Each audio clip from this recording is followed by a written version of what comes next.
மாசில்லா சுத்தமா திருப்புண்ணிய தீர்த்தத்தினால் குற்றம் நீங்கி விடகுணம் மாறேற்ற ஆட்டுக்குட்டியின் இரத்தத்தினால் மாசில்லா சுத்தமா திருப்புண்ணிய தீர்த்தத்தினால் குற்றம் நீங்கி விடகுணமாறேற்ற ஆட்டுக்குட்டியின் இரத்தத்தினால். தேவனுடைய நாமத்திற்கு மகிமை உண்டாவதாக. வாரத்தின் முதல் நாளிலே நாம் சபையாக ஒன்று சேர்ந்து தேவனை தொழுது கொள்வது என்பது நமக்கு கிடைக்கப்பட்டிருக்கிறதான மிக பெரிதான சிலாக்கியம்.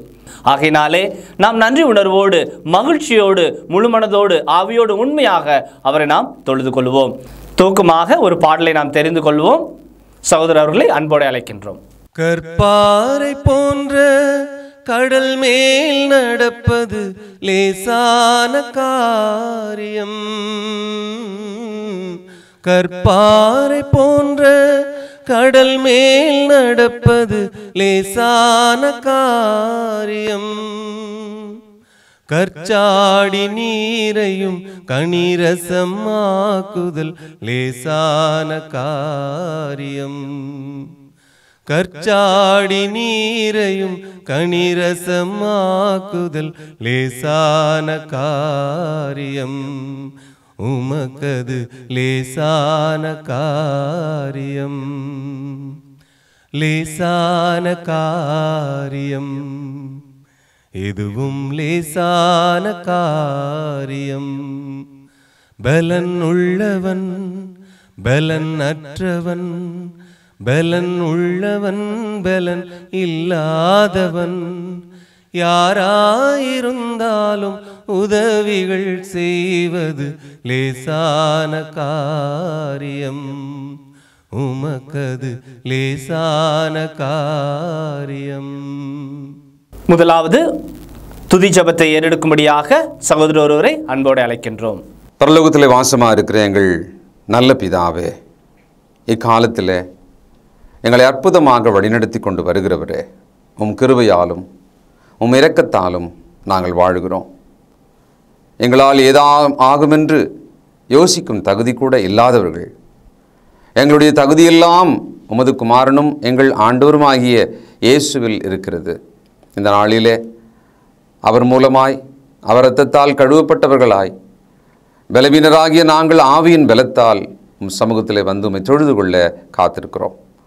நல்ல பிதாவே, எல்லாருமாய் சேர்ந்து எங்களை ஒரு பலி போல மொத்தமாக பலிபீடத்தின் மேலே ஒப்புக் கொடுக்கிறோம். இந்த நாளில் உம்மை தொழுது கொள்வதனால் உண்டாகிற ஆசீர்வாதம், சமாதானம், சுகம் அனைத்தையும் பெற்றுக்கொள்ள வாஞ்சையாய் எங்களை தாழ்த்துகிறோம். எங்கள் பாவ குற்றங்களை மன்னித்து எங்களை சுகந்த வாசனையாக முகர்ந்து எங்களை பலியாக ஏற்றுக்கொண்டு ஆசீர்வதிப்பீராக. நீ செய்த எல்லா உபகாரங்களுக்காக நன்றி என்று சொல்வதை தவிர வேறொன்றும் எங்களிடத்தில் இல்லை. எங்களை தாழ்த்துகிறோம், உம்மை உயர்த்துகிறோம். இயேசு கிறிஸ்துவின் பிதா குமாரன் பரிசுத்தாவின் நாமத்திலே உங்களை ஆசீர்வதித்து உலகளாவிய இந்த பொது தொழுகைக்கு வரவேற்கிறதுல மிகவும் மகிழ்ச்சி அடைகிறேன். உலகத்தின் எந்த ஒரு பகுதியிலும் எந்த ஒரு மூலையிலும் நீங்கள் இருந்தாலும் உங்கள் வீடுகளுக்குள்ளே நீங்கள் தொழுகை செய்யலாம், தேவாலயங்களுக்கு செல்லலாம். நீங்கள் போகிற இடங்களில் இந்த வசனங்கள் உங்களை பாதுகாக்கட்டும், உங்கள் மனதை ஆசீர்வதிக்கட்டும், உங்கள் சரீரத்தில் உள்ள வியாதிகள் நீங்கி சுகமடைவீர்கள் என்ற நம்பிக்கையோடு இந்த நற்செய்தியை உங்களுக்கு வழங்குவதிலே மகிழ்ச்சி அடைகிறேன். வாசிப்பதற்காக யாக்கோபு எழுதிய பொதுவான நிருபம் 5வது அதிகாரம் 17 முதல் சில வசனங்களை வாசிக்கிறேன், கவனியுங்கள். எலியா என்பவன் நம்மை போல பாடுள்ள மனுஷனாயிருந்தும் மழை பெய்யாதபடிக்கு கருத்தாய் ஜெபம் பண்ணினான். அப்பொழுது 3 வருஷமும் 6 மாதமும் பூமியின் மேல் மழை பெய்யவில்லை. மறுபடியும் ஜெபம் பண்ணினான். அப்பொழுது வானம் மழையை பொழிந்தது, பூமி தன் பலனை தந்தது. அன்புமிக்க சகோதரர்களே, ஒரு சாதாரணமான மிகவும் கஷ்டம் நிறைந்த ஒரு மனிதனை குறித்து இங்கே படிக்கிறோம். பாடு உள்ள மனுஷன், பசி பாடு, வியாதிகள் பாடுகள், எதிரிகள் பாடுகள், வாழ்க்கை முழுவதும் ஒரு வனாந்தரத்தைப் போல பசுமையில்லாத நிலை, பாடுள்ள மனுஷன். ஆங்கிலத்தில் man of suffering, man of nature. சகோதரர்களே, நீங்களும் நானும் ஏதோ ஒரு சூப்பர் நேச்சுரல் பீயிங், இயற்கைக்கு மேலான ஒரு படைப்புகள் இல்லை. நாம் இந்த பூமியில் நடக்கும்போது பூமியின் இழுப்பு விசை, காந்த விசை நம்மை ஆளுகிறதை நாம் அறிவோம். எல்லா வகையான துன்பங்கள் மத்தியில் தான் நாம் இருக்கிறோம். இந்த மனிதனிடத்தில் தேவன் பாராட்டிய ஒரு அற்புதம் என்ன என்பதை நாம் இன்றைக்கு படிக்கிறோம். பொதுவாக அற்புதம், மிரக்கல் என்ற வார்த்தைக்கு என்ன அர்த்தம்? Miracle means anything performed above the nature, against the nature. அற்புதம் என்றால் இயற்கைக்கு மேலான, மாறான ஒன்றுதான் அற்புதம். உதாரணமாக இயற்கையை நாம் பார்க்கிறோம். இயற்கை ஒரு மரமாக இருக்கிறதை பார்க்கிறோம். சகோதரர்களே, எங்கேயாவது நீங்கள் ஒரு மரத்தை தரையிலிருந்து பிடுங்கி போடுவதை பார்க்கலாம். அது அற்புதம் கிடையாது. ஆனால் ஒரு மரம் வேர்பாகம் மேலே, கிளைகள் எல்லாம் பூமியின் அடியில் புதைந்ததாக ஒன்று இருந்தால் அது அற்புதமாக இருக்கும். தண்ணீர் திராட்சை ரசமாய் மாறினால் அது அற்புதமாக இருக்கும். 18 வருடம் கூனியாக இருந்த மகள் நிமிர்ந்து நடந்தால் அது அற்புதமாக இருக்கும். அற்புதங்கள் என்பது இயற்கைக்கு விரோதமானதல்ல, மாறானது. இயற்கையோடு அதே நேரத்தில் அற்புதமாகவும் இருக்க வேண்டும். அதுதான் பைபிள் காலத்து அற்புதங்களாக இருக்கிறது. என் அன்பு சகோதரர்களே, இந்த மனிதன் அந்த தேசத்தினுடைய பாவத்துக்கு எதிராக அவர்கள் கர்த்தரை மறந்து வாழ்ந்ததனால கர்த்தருடைய நாமத்தை அவர்கள் நினைவு கூறும்படி, மனம் திரும்பும்படி அவர்களுக்கு முன்பாக ஒரு ஜெபம் செய்தான். அந்த ஜெபத்தில் அவன் உறுதி உள்ளவனாக ஜெபம் பண்ணினான், கருத்தாய் ஜெபம் பண்ணினான். அநேக சமயங்களில் நம்முடைய ஜெபங்கள் ஒரு சத்தம் கேட்ட உடனே மரத்தில் இருக்கிற பறவையெல்லாம் ஆயிரக்கணக்கில் பறந்து போவது போல, எய்ம்லெஸ் ஷூட், ஒரு பறவை கூட கீழே விழல, எல்லாம் பறந்து போயிடுச்சு. நம்முடைய ஜெபங்கள் எய்ம்லெஸ், குறி தவறியவைகள். நம்முடைய ஜெபங்களுக்கு பதிலே இல்லை. நாம் கனவு கால வாழ்க்கை செய்கிறோம். எந்த ஒரு நோக்கமற்று பிதற்றுகிற ஒரு ஜெபத்தை செய்கிறோம். நம்முடைய கையில் உள்ள போராயுதமான விசுவாசத்தின் பட்டயம் வேலை செய்யவில்லை. அன்பு சகோதரர்களே, இந்த எலியா என்பவன் ஒரு சாதாரண மனிதன். அவன் மலை கிராமத்தில் வாழ்கிறவன். அவன் மலையிலிருந்து கீழே இறங்கி வரும்போது ஊரார் அவனை மலைவாசி என்று அவனை அறியாதவனைப் போல ஒரு முக்கிய நபராக இல்லாமல் கேலி செய்யக்கூடிய ஒருவனாக இருந்தான். இந்த மனிதனுடைய வாழ்க்கையில் கொடுமையான பசி நேரங்கள் வந்தது. நாம் 1 ராஜாக்கள் 17ஆம் அதிகாரத்தில் படிக்கும்போது இந்த மனிதனை தேவ தூதர்களை கொண்டு உணவளித்தார்.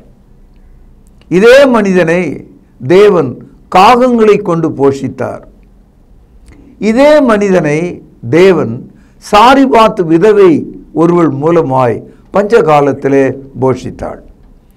இந்த 3 விஷயங்களும் எலியா செய்த ஜெபத்தினாலே வானம் இரும்பை போல அடைப்பட்டு மழை பெய்யாமற் போன 3 வருட 6 மாத காலத்தில் நடந்தது.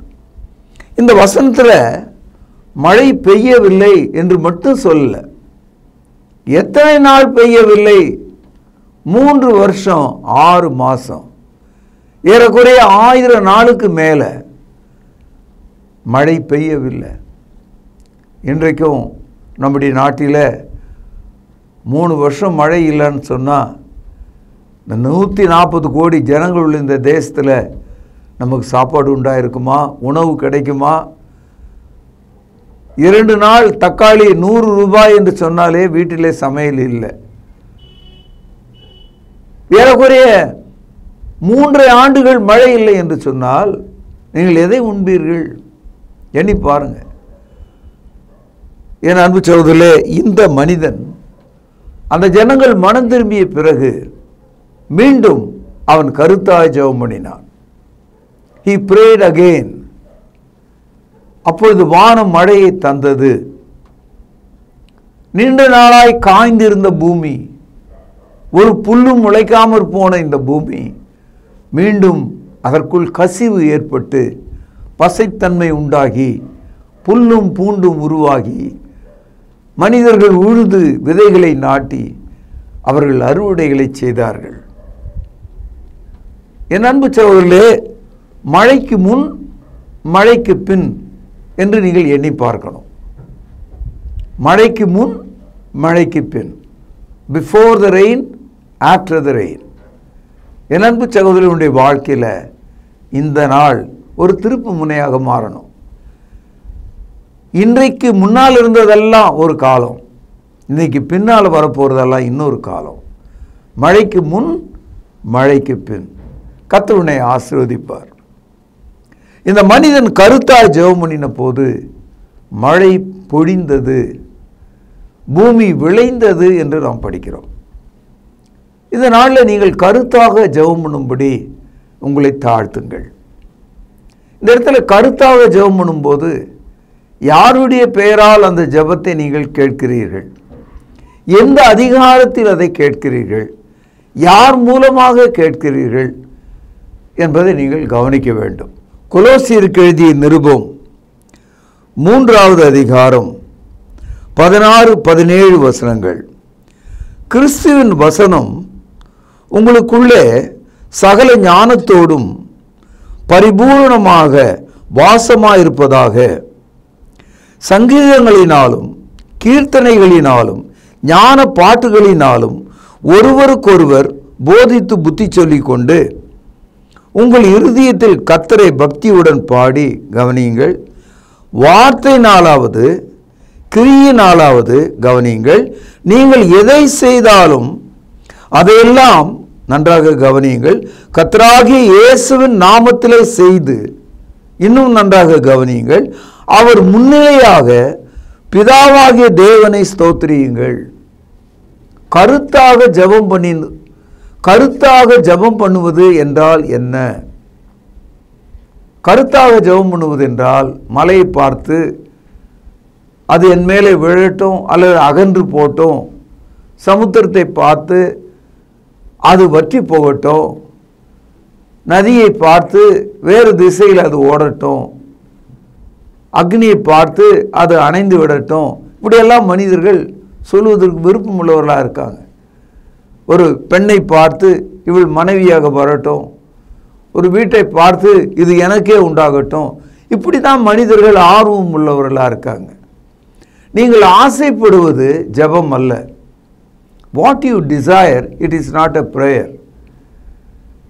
நீங்கள் கிறிஸ்துவுக்குள்ளாக நீங்கள் எதை கேட்பீர்களோ அது தேவ சித்தத்தின்படி கேட்கும்போது அது உங்களுக்கு உண்டாகும்.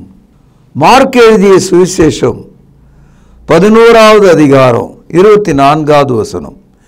ஆகையால் நீங்கள் ஜெபம் பண்ணும்போது எவைகளை கேட்டுக்கொள்வீர்களோ அவைகளை கவனியுங்கள், பெற்றுக்கொள்வோம் என்று விசுவாசியுங்கள், அப்பொழுது அவைகள் உங்களுக்கு உண்டாகும் என்று சொல்லுகிறேன்.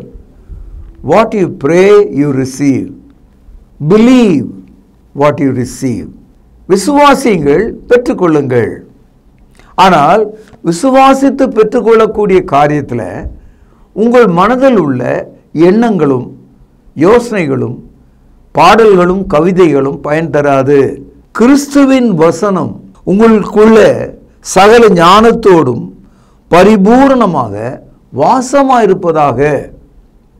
ஜெபம் பண்ணுகிற மனிதனுக்கு ஒரு லொகேஷன், ஒரு அடையாளம் இங்கே காட்டப்படுகிறது. உங்கள் இருதயத்தில் எது நிறைந்திருக்கிறது என்று பாருங்கள். இந்த குடத்தில் தண்ணீர் நிறைந்திருக்கிறது, இந்த தொட்டியில் தண்ணீர் நிறைந்திருக்கிறது, இந்த டம்ளரில் தண்ணீர் நிறைந்திருக்கிறது. பாத்திரங்கள் மாறலாம், ஆனால் அதில் உள்ள தண்ணீர் மாறவில்லையே. அதுபோல நாம் ஜெபம் பண்ணுகிற சூழ்நிலைகள் மாறலாம், ஆனால் கிறிஸ்துவின் வசனம் இருக்க வேண்டும், கிறிஸ்துவின் வாக்குத்தத்தம் இருக்க வேண்டும், கிறிஸ்துவுடைய ஞானம் இருக்க வேண்டும். இதுதான் புதிய ஏற்பாட்டு ஜெபம். அப்படி கிறிஸ்துவின் வசனம் சகல ஞானத்தோடு நம் இருதயத்தில் நிறைந்திருக்கும் போது நம்முடைய ஜெபம் எப்படி இருக்குமா? கொலோசியர் 3:17 வார்த்தையினாலாவது கிரியினாலாவது நீங்கள் எதை செய்தாலும் அதையெல்லாம் கர்த்தராகிய இயேசு கிறிஸ்துவின் நாமத்திலே அவர் முன்னிலையாக பிதாவாகிய தேவனை நோக்கி ஸ்தோத்திரியுங்கள். என் அன்பு சகோதரர்களே, ஜெபம் என்பது பிச்சை எடுப்பதல்ல. Prayer is not a begging, it is asking. ஜெபம் என்பது கேட்பது. கேளுங்கள், அப்பொழுது உங்களுக்கு கொடுக்கப்படும். தட்டுங்கள், அப்பொழுது உங்களுக்கு திறக்கப்படும். தேடுங்கள், அவைகளை கண்டடைவீர்கள். நமது ஆண்டவர் சொன்னார். கர்த்தராகிய இயேசுவின் நாமத்தில்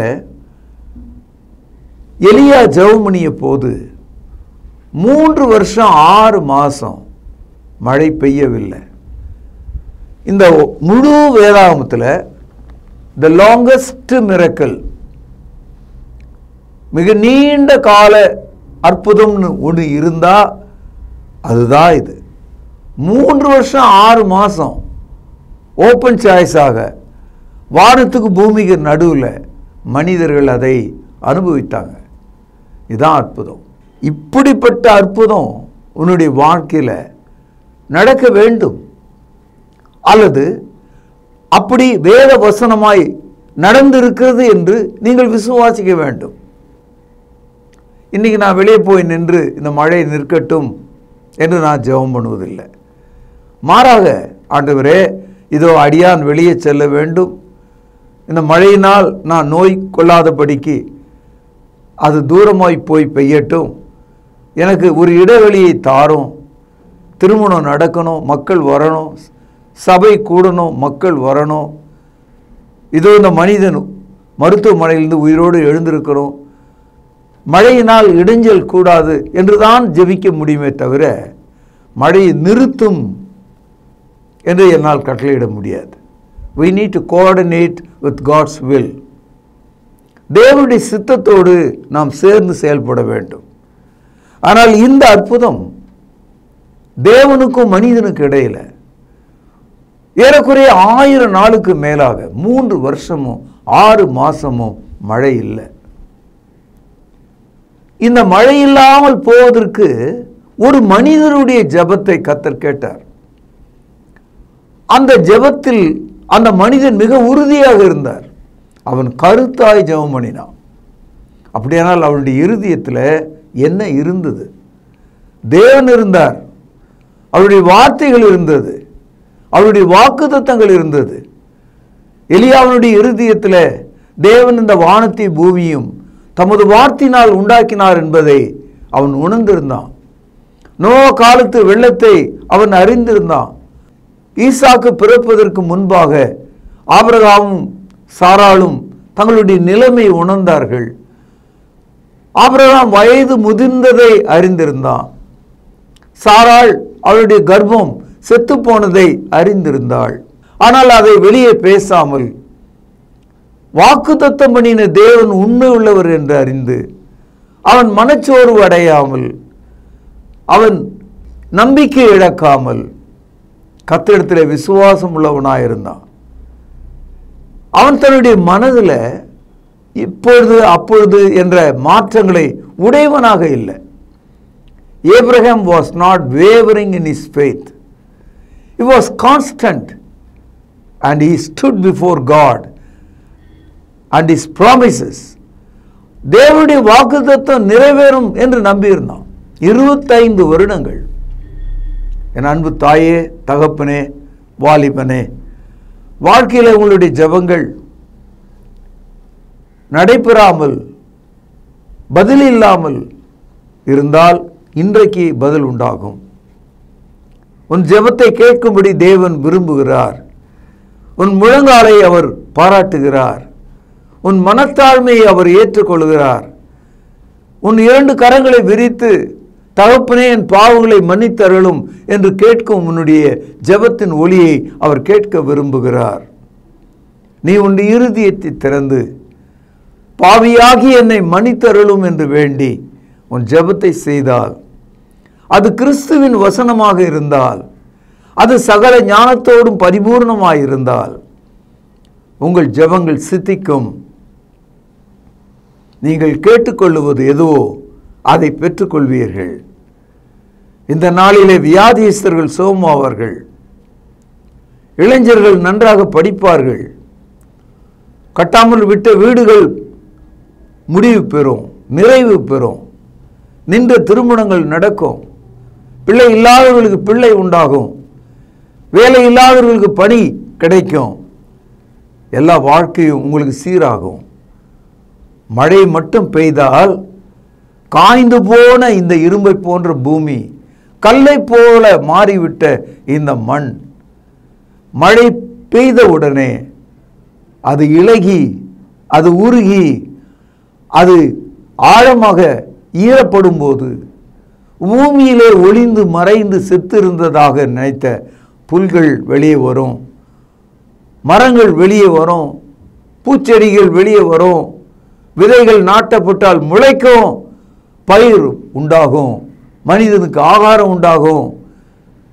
இன்றைக்கு உங்களுக்கு ஒரு மழை தேவன் தருவார். ஒரு பின்காலத்து மாரியை தேவன் உங்களுக்கு தருவார். தேவன் உங்களுக்கு ஒரு மழையை கட்டளையிடுவார். எலியா கருத்தாய் ஜெபம் பண்ணினான்.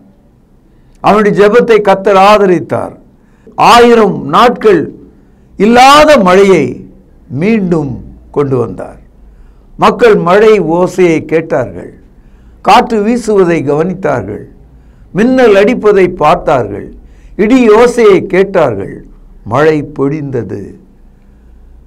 தகப்பனே, இந்த ஜனங்களை நீர் ஆசீர்வதிக்கும்படி இந்த சபையில் உள்ள அனைத்து மக்களும், இந்த தேசத்தில் உள்ள அனைத்து மக்களும், உலகத்தில் உள்ள அனைத்து மக்களும் அவர்கள் இருக்கும் முழங்காலில் இருந்து உமது வல்லமையை பெற்றுக்கொள்ளும்படி அப்பா அவர்களை நீர் ஆசீர்வதியும் என்று நான் ஜெபிக்கிறேன். ஆகவே அன்புக்குரிய சகோதரர்களே, தாய்மார்களே, இந்த நாளிலே நாம் படித்த எலியா என்ற ஒரு மனிதன், அவன் தேவனுடைய வார்த்தையின்படி சித்தத்தின்படி ஜெபம் பண்ணிய போது மழை நின்றது.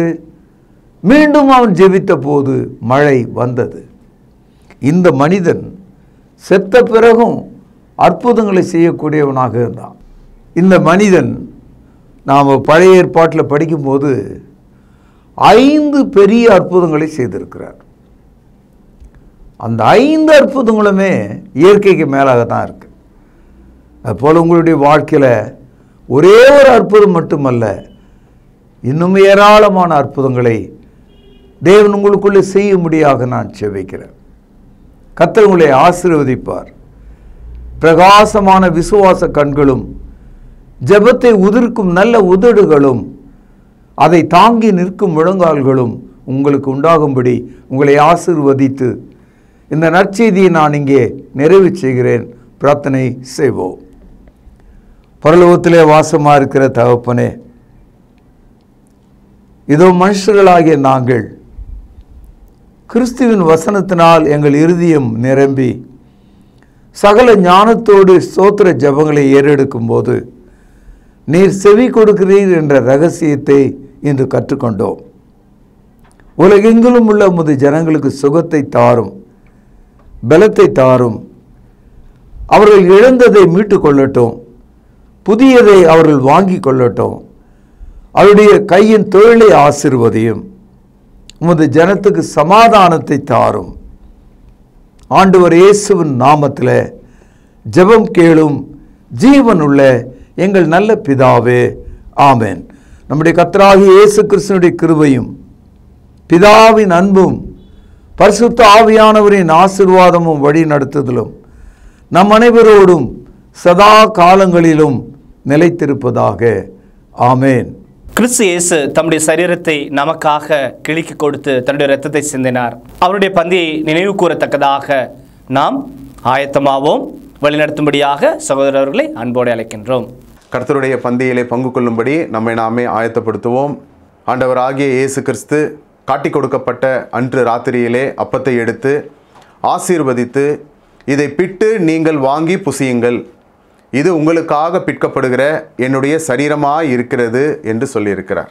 அப்பத்திற்காக நாம் ஜெபித்து இதில் பங்கு கொள்வோம். பரிசுத்தமும் இரக்கமும் தயவும் கிருபையும் நிறைந்த நல்ல ஆண்டவரே, உம்முடைய குமாரனாகிய இயேசு கிறிஸ்து சிலுவையிலே எங்களுடைய பாவங்களுக்காக தன்னுடைய இன்னுயிரை கொடுக்கும் பொழுது அவருடைய சரீரம் கிழிக்கப்பட்டது. அதற்கு ஒப்பாக இங்கு புளிப்பில்லாத அப்பம் இது வைக்கப்பட்டு இருக்கிறதப்பா. நீர் இந்த அப்பத்தை எங்களுக்கென்று ஆசீர்வதித்து தரும்படி விலையேற பெற்ற இயேசு கிறிஸ்துவனுடைய நல்ல நாமத்தினாலே இந்த ஜெபத்தை ஏறெடுக்கிறோம் அன்பின் பிதாவே, ஆமேன். அவர் அந்தபடியே பாத்திரத்தையும் எடுத்து, இந்த பாத்திரம் என் இரத்தத்தினால் ஆகிய புதிய உடன்படிக்கையாய் இருக்கிறது, என்னை நினைவு கூறும்படி இதை செய்யுங்கள் என்று சொல்லியிருக்கிறார். நாமும் கூட அவ்வண்ணமாகவே இதில் செய்யும்படியாக நாம் ஒன்று சேருவோம். தேவன் இந்த ரசத்தை ஆசீர்வதித்து தரும்படி நாம் ஜெபிப்போம். வானத்தையும் பூமியும் உண்டாக்கின சர்வ வல்லமையுள்ள எங்கள் நல்ல பிதாவே, என்னை நினைவு கூறும்படி இதை செய்யுங்கள் என்று சொல்லியிருக்கிறபடியே நாங்கள் செய்யும்படி வந்து நிற்கிறோம். இந்த ரசத்தை நீர் ஆசீர்வதித்து தாரும். குற்றமில்லாத மாசற்ற இதோ தகப்பனே, அந்த ரத்தம் எங்களுடைய பாவங்களுக்காக சிந்தப்பட்டது என்பதை நாங்கள் நினைத்து இதில் பங்கு கொள்ளும்படி, பயபக்தியோடு பங்கு கொள்ளும்படி எங்களை உற்சாகப்படுத்தும். எங்களை தாழ்த்துகிறோம். இந்த ரசத்தை நீர் ஆசீர்வதித்து தாரும். இயேசுவின் நல்ல நாமத்தில் இந்த ஜெபத்தை எடுக்கிறோம் அன்பின் பிதாவே, ஆமேன். இறுதியாக நாம் ஜெபித்து இந்த தொழுகையை நிறைவு செய்வோம். ஜெபிப்போம். கிருபையும் அன்பும் இரக்கமும் நிறைந்த பரம்பிதாவே, உம்மை தொழுது கொள்வது எவ்வளவு பெரிதான ஸ்லாக்கியம். அந்த ஸ்லாக்கியத்தை நீர் இந்த நாளில் எங்களுக்கு தந்தீரே, அதற்காக நன்றி தகப்பனே. நாங்கள் ஜெபித்த ஜெபங்களை நீர் அங்கீகரிக்க வேண்டுமாய் ஜெபிக்கிறோம். கிருபையின் பிதாவே, நாங்கள் கேட்ட வார்த்தைகளுக்காக நன்றி. அவைகள் எங்களுடைய இருதயத்தில் வைத்து அதன்படி எங்களுடைய வாழ்க்கை மறுரூபமாக நீர் தயவு செய்தல் வேண்டுமாய் ஜெபிக்கிறோம். பிதாவே, நீர் எங்களுக்கு இந்த வாரத்தில் ஆசீர்வாதமாக கொடுத்த வருமானத்திலிருந்து உமக்கென்று கொடுக்க நீர் எங்களுக்கு பாராட்டின தயவுக்காக நன்றி.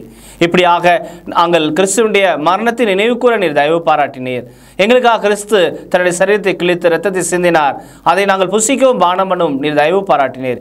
இப்படியாக தாப்பனே, நாங்கள் ஏறெடுத்த இந்த தொழுகையை நீர் தாமே அங்கீகரிக்க வேண்டுமாகவும் ஆசீர்வதிக்க வேண்டுமாக ஜெபிக்கிறோம். தாப்பனே, சுவீனமாக இருப்பவர்களுக்கு உம்முடைய சுகத்தையும் ஆரோக்கியத்தையும் கட்டளை விடமாக ஜெபிக்கிறோம். காத்துக்கொள்ளும், வழி நடத்தியறலும். இயேசு கிறிஸ்து மூலம் அனுப்புகிற நல்ல பரம்பிதாவே, ஆமென்.